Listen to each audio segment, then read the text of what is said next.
मले हैं लाव कुश जान मले हैं ओ। आई गई रान परोसिया सखिया हेलरी सखिया हेलरी हो। बहिनी बजै लागी आनंद धैया मगावही मंगल गीत गावाई मंगल गीत ही हो।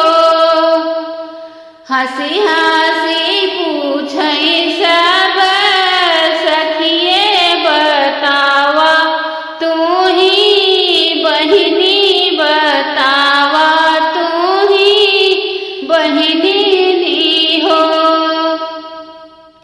इनकर कावनया है गोत्र देवता नौबैत देवता नाउब हो।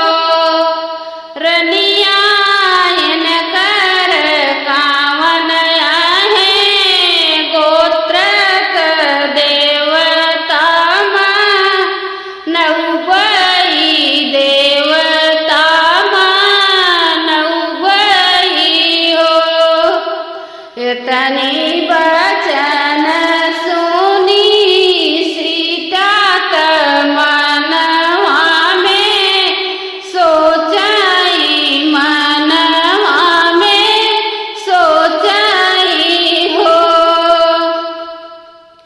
रामा कैसे बताई इनकर गोत्र आहे के कर ललना तया है के कर ललन ही हो।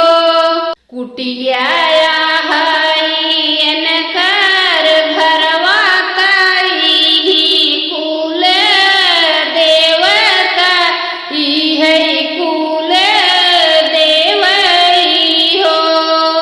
सखिया के देवता नाव ललनवा हमरे खेलई ललनवा हमरे खेलई हो।